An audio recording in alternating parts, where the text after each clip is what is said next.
Some NFL news. Quinn Ewers, a winner in the National Football League. He improves to 1-1 as the Miami Dolphins starter. Helped the Dolphins blast past the Bucs 20-17 in this one. Quinn had a much improved quarterback rating of 118.0 in this one. He was 14 of 22, 172 yards, 2 touchdowns, 0 interceptions. He only took 2 sacks in the ball game. And the highlight play, a big 63-yard score thrown by Ewers to former Oklahoma Sooner, actually, Theo Wease Jr.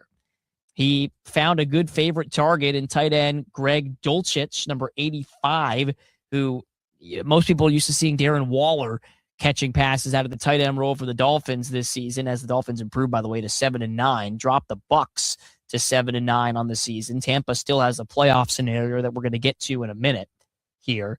But this was Ewers breaking down the touchdown pass, which was his first NFL touchdown, the throw down the sideline to a wide-open Wease. Take a listen.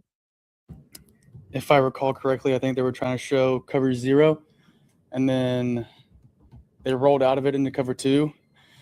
So I knew the corner was going to have his eyes on me, and then just had to look at Darren and throw right over top of the corner, and Theo ended up making a great play on it.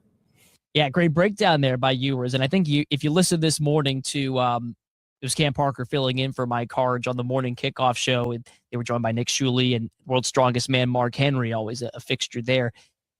It was Mike McDaniel after the game who said, "Don't be fooled by the Texas twang," which I don't even know if Quinn Ewers has that much Texas twang. Maybe compared to some of his Dolphins teammates, sure.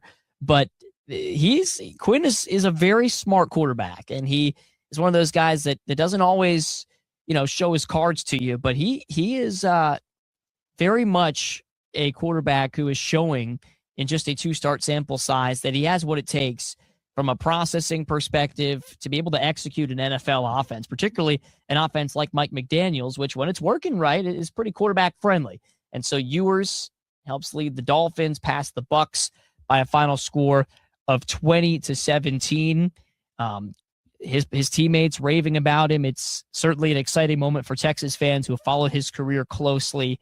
And he also did something that Tua Tagovailoa really hasn't done much, and that is connect on deep vertical passes that have traveled more than 10 yards through the air. ESPN research reports that both of Quinn Ewers' touchdown passes in the win over Tampa Bay yesterday were throws of 10 or more air yards. Of course, you had the one to Wease and another to Greg Dulcich, the tight end I mentioned. You know how many times Tua Tagovailoa did that over the last 2 seasons? Just once. It came back in week 5 of 2025 against the Panthers, so earlier this season.